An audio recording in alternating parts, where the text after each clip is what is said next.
এক কথায় বলা মুশকিল। নতুন দলটা যখন লঞ্চ হবে তখন তাতে মমতার এবং বাকি তৃণমূলের নেতাদের কি প্রতিক্রিয়া সেটা থেকে খানিকটা বোঝা যাবে।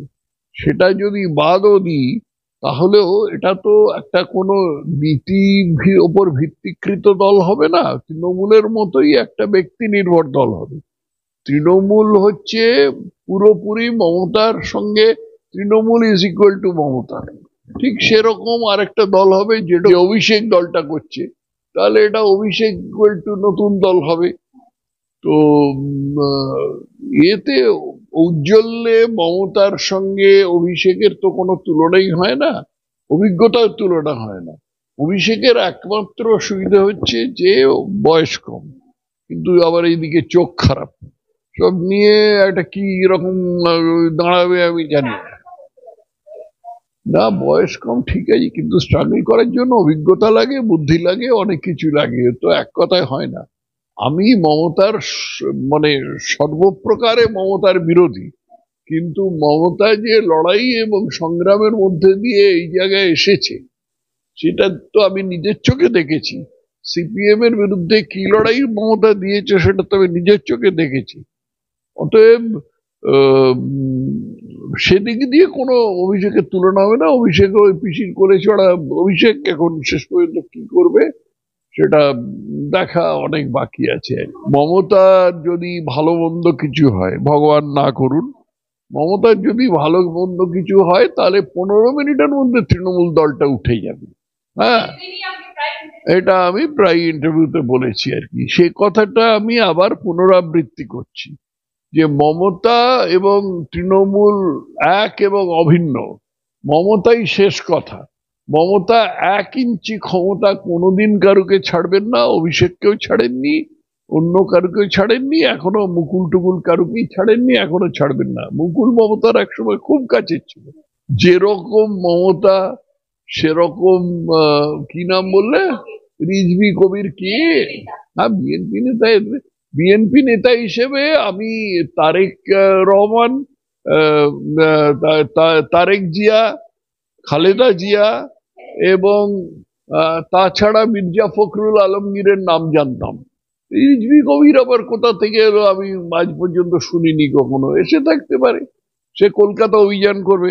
এ সম্বন্ধে শুভেন্দু অধিকারী বলেছে যে লক্ষ লক্ষ সাইকেল রিক্সা নিয়ে গেঞ্জি লুঙ্গি পরে তারা কলকাতা অভিযান করবে। তা আসুক, আমাদের একটা দৃশ্য দেখা হবে, এই যে 1 লক্ষ সাইকেল রিক্সা আসলে কিরকম দাঁড়ায়, আমাদের এটা দেখা হবে। নতুন দল খুলতে পারে, কারণ নতুন দলটা কার্যত যে দলটা রেজিস্টার হয়েছে সেটার মালিকানা জানা নেই, কিন্তু আমরা যা ক্ষোভ বিক্ষোভ দেখতে পাচ্ছি তাতে একটা অনুমান করতে পারি। দেখো, আমি কি অনুমান করতে পারি, একটা একটা করে দল ধরি। প্রথম কথা, বিজেপি। বিজেপির মধ্যে নতুন দল হওয়ার সম্ভাবনা খুব সুদূর পড়া হতো, কারণ বিজেপি একটা সর্বভারতীয় দল, তারা কেন্দ্র থেকে দলটাকে নিয়ন্ত্রণ করে। অতএব এর মধ্যে নতুন দল হলে সে হারিয়ে যাবে, কোথাও তাকে খুঁজেই পাওয়া যাবে না। দ্বিতীয় হলো কংগ্রেস। কংগ্রেস আর ভেঙে ভেঙে কি থাকবে তাহলে। আচ্ছা, আর তৃতীয় হলো সিপিএম। সিপিএম এর ওই কংগ্রেসের মতোই অবস্থা। আর চতুর্থ দল হচ্ছে তৃণমূল। তৃণমূলেও আমি ভাবতাম যে না, যেরকম মমতা ব্যানার্জির যেরকম একচ্ছত্র ক্ষমতা, দোর্দণ্ড প্রতাপ ইত্যাদি ইত্যাদি, তাতে ওখানে কোনো ভাগাচোরার কোনো প্রশ্ন আসতে পারে না। কিন্তু ইদানিংকার মধ্যে যে এর মধ্যে পার্টির মধ্যে যে টানা হ্যাঁচড়া দেখা যাচ্ছে, টানা ছেঁড়া, সেগুলো খেয়েই অনেকদিন থেকেই ছিল, সেটা এখন আত্মপ্রকাশ করেছে। এবং এই আত্মপ্রকাশ করার ফলে যে কিছু একটা হতে পারে এরকম আমি এমনি সন্দেহ করছিলাম আর কি। তারাই কিনা আমি জানি। একটা খবর তুমি আমায় দিতে পারো? আমি অনেকদিন ওই পাড়ায় যাইনি। অভিষেক বন্দ্যোপাধ্যায়ের বাড়ির সামনে কি পুলিশ এখনো আগের মতন আছে? হ্যাঁ, কোর্টের নির্দেশ তো বহুকাল ছিল, কিন্তু এখন তুলে নিয়েছে পুলিশ। তাহলে তো আচ্ছা আচ্ছা আচ্ছা, তাহলে তো একটা কিছু ইন্ডিকেশন বোঝা যাচ্ছে। আসলে এরা কি বলবো, অভিষেক বন্দ্যোপাধ্যায়ের আচার আচরণের মধ্যে একটা জিনিস দেখা যাচ্ছিল বেশ কিছুদিন ধরে, যে ও একটা কিছু পাবার জন্য খুব উদগ্রীব হয়ে উঠেছে। একটা বয়স কম, আহ এমনি কোনো সংগ্রামের মধ্যে দিয়েও আসেনি, পিসির কোলে চড়েই মানুষ, পিসির কোলে চড়েই তার রাজনীতিতে হাতে খড়ি এবং এত দূর উত্থান। কিন্তু এই পিসির কোলে চড়ে এখনো কোল থেকে নামতে উদগ্রীব, এবং সেই জন্য একটা কিছু করতে চাইছে, কিন্তু পিসি কিছুতেই কোল থেকে নামাবে না। আর নামালে বলবে চড়ে খাও নিজে, তো আমার মনে হয় সেই চড়ে খাবার দিকেই যাচ্ছে সে। যখন তৃণমূলের সাথে আমাদের বিজেপির একেবারে সখ্যতা ছিল, জোট ছিল, সেই সময়তেও আমার মনে আছে পঞ্চায়েত ইলেকশনের ঠিক আগে 2003 সালে মমতা বলেছিল যে কোনো কারণে যদি আমাকে একটা কারণে বলেছিলেন যে কোনো কারণে যদি আমাকে না পান তাহলে একমাত্র মুকুলের সাথে কথা বলবেন, আর কারোর সঙ্গে কথা বলবেন। তো মুকুল তো এখন রক্ত, আর তাছাড়া শারীরিক ভাবে একেবারেই অসুস্থ। তো এই জিনিসটা পরে বর্তে ছিল অভিষেকের ওপর। কিন্তু এখন তুমি যেরকম বললে যে অভিষেকের নাম একবারও করলেন না, সেটা থেকে বোঝা যাচ্ছে এখন মমতা এবং মমতার পরে জিরো। অর্থাৎ ওই আগে আমি যেটা বললাম 15 মিনিটের মধ্যে দল উঠে যাবে। আমি বলছি, এই সম্প্রতি বাংলাদেশের কেন্দ্র করে যেভাবে অরাজকতা সৃষ্টি হচ্ছে, মুখ্যমন্ত্রী বলছেন ওরা যদি কলকাতা দখল করে নেয় আমরা কি বসে বসে, বাংলা বিহার উড়িষ্যা ওরা চাই, বলেছে আমাদের ফিরিয়ে দিন যেমন ছিল, ওরা যদি ফিরিয়ে নিতে চায় তাহলে কি আমরা ললিপপ চুষবো? অপরদিকে বিএনপি নেতা তিনি কোভিড, রিজভি কোভিড, তিনি বলছেন যে আমরাও কি আমলকি চুষবো নাকি, আমাদের 3টে রাজ্য ফিরিয়ে দিন। যেরকম মমতা সেরকম কি নাম বললে, রিজভি কবির কে? হ্যাঁ, বিএনপি নেতা। বিএনপি নেতা হিসেবে আমি তারেক রহমান, তারেক জিয়া, খালেদা জিয়া এবং তাছাড়া মির্জা ফখরুল আলমগীরের নাম জানতাম। রিজভি কবির আবার কোথা থেকে এলো আমি আজ পর্যন্ত শুনিনি কখনো। এসে থাকতে পারে, সে কলকাতা অভিযান করবে। এ সম্বন্ধে শুভেন্দু অধিকারী বলেছে যে লক্ষ লক্ষ সাইকেল রিক্সা নিয়ে গেঞ্জি লুঙ্গি পরে তারা কলকাতা অভিযান করবে। তা আসুক, আমাদের একটা দৃশ্য দেখা হবে, এই যে 1 লক্ষ সাইকেল রিক্সা আসলে কিরকম দাঁড়ায়, আমাদের এটা দেখা হবে। বাংলাদেশের ঘটনাকে বিচ্ছিন্ন ঘটনা বলতে ইউনূস মানে বলছেন যে সেরকম কিছু হয়নি, শুধুমাত্র ভারতীয় মিডিয়ারা একটা গরম করার চেষ্টা করছে পরিবেশ। ইউনূস একটা নোংরা ধরনের লোক এবং রাজনৈতিকভাবে সম্পূর্ণ অনভিজ্ঞ। ওর রাজনৈতিক ওজন 1 পয়সাও নেই। ওকে চুলের মুঠি ধরে এখানে বসে দিয়েছে আমেরিকান ডিপ স্টেট, এবং ও এখানে বসবার পরেই, সেটা আমি ডিপ স্টেট এটাকে আন্দাজ করেছিল কিনা জানি না, কিন্তু ও এখানে বসবার পরেই সম্পূর্ণভাবে এই সমস্ত বিএনপি সমেত যে কতগুলো আতঙ্কবাদী দল আছে, জেহাদি দল, তাদের হাতের ক্রীড়নক হয়ে গেছে।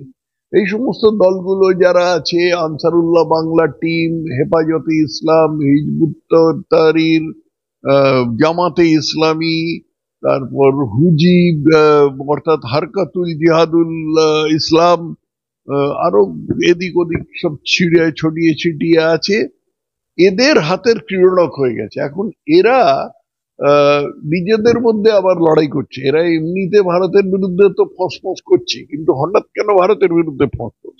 ভারতের বিরুদ্ধে বাংলাদেশের সরকার বা সেনাবাহিনী রাখলেও তাদের তো ফসফস করে কোনো লাভ হবে না। কিন্তু কথা হচ্ছে যে এরা কেন এত ফসফস করছে? কেউ বলছে আগরতলা অভিযান করব, কেউ বলছে চিকেন স্টেক কেটে দেবো। হ্যাঁ, আরে করছে মানে কি হতো? হ্যাঁ, যে কাঁচি নিয়ে দাঁড়িয়ে থাকবো, খুদবা করব।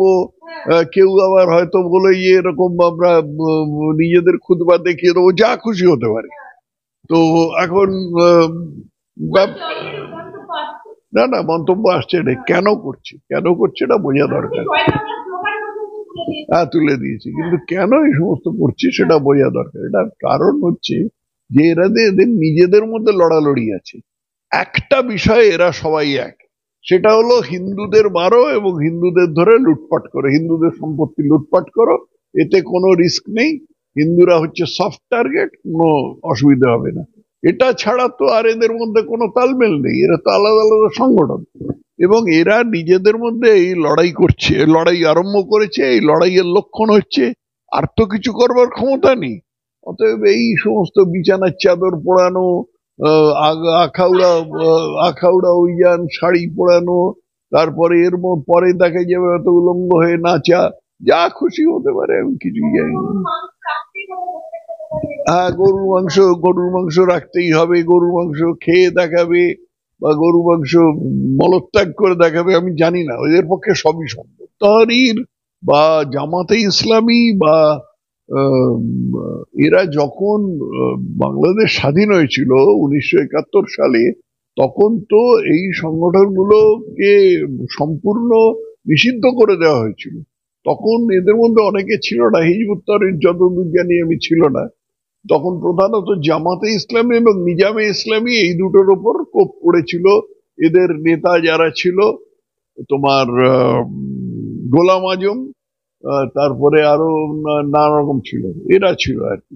আচ্ছা, তারপরেও এরা মাথা তুলতে চেষ্টা করেছে বিভিন্ন সময়, হাসিনাকে সেই গ্রেনেড মেরেছিল, এই সমস্ত করেছিল।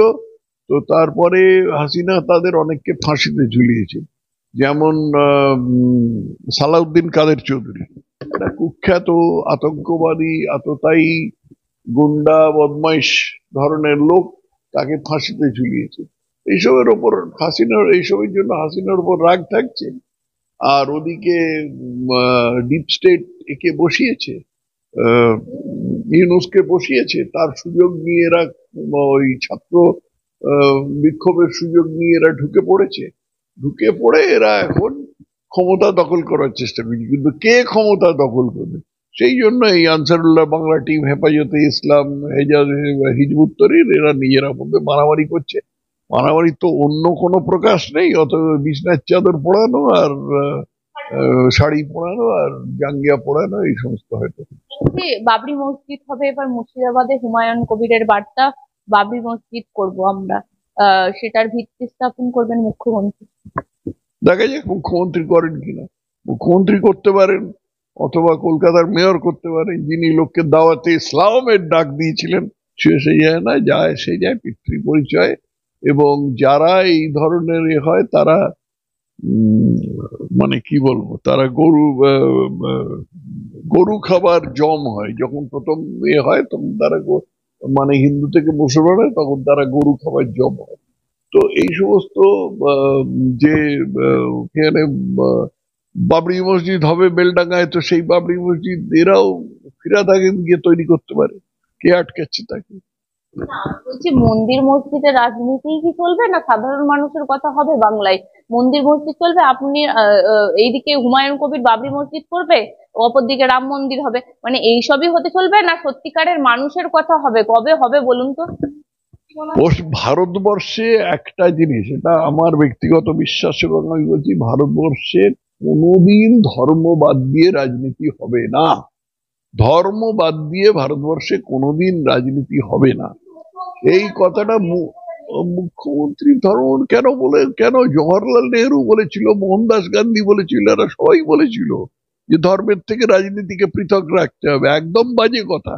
এই কথাটা কিন্তু হৃদয়ঙ্গম করেছিলেন স্বামী বিবেকানন্দ, এবং স্বামী বিবেকানন্দ যে 19বিংশ শতাব্দীর শেষ ভাগে তিনি বলে গিয়েছিলেন যে ভারতবাসী কিন্তু ধর্মের মধ্যে দিয়ে ছাড়া কিছু দেখতে পায় না। মানে ইংরেজ হয়তো রাজনীতির মধ্যে দিয়ে সবকিছু বুঝবার চেষ্টা করে, মার্কিন হয়তো সমাজ সংস্কারের মধ্যে দিয়ে কিছু বুঝবার চেষ্টা করতে পারে, কিন্তু ভারতবাসী ধর্মের মধ্যে দিয়ে ছাড়া আর কিছু বুঝতেই পারে না। এইটাই হচ্ছে জাতীয় জীবনের মূল সুর, বাকিগুলো তার সামান্য একটু অদল বদল মাত্র। অতএব ধর্মকে কোনোভাবেই বাদ দেওয়া যাবে না। তো আমরা এই বিকৃতিটা চেষ্টা করেছিলাম, জওহরলাল নেহরু বিশেষ করে, এবং মোহনদাস গান্ধী, যে আমাদের সেকুলার স্টেট হবে, যেটাতে ধর্মকে রাজনীতি থেকে সম্পূর্ণভাবে বাদ দিতে হবে। সেটা যে সফল হয়নি সেটা দেখাই যাচ্ছে। আজকে সেই থেকে আজ পর্যন্ত ভারতবর্ষে ধর্মের ভিত্তিতে দাঙ্গা কত কম হয়েছে।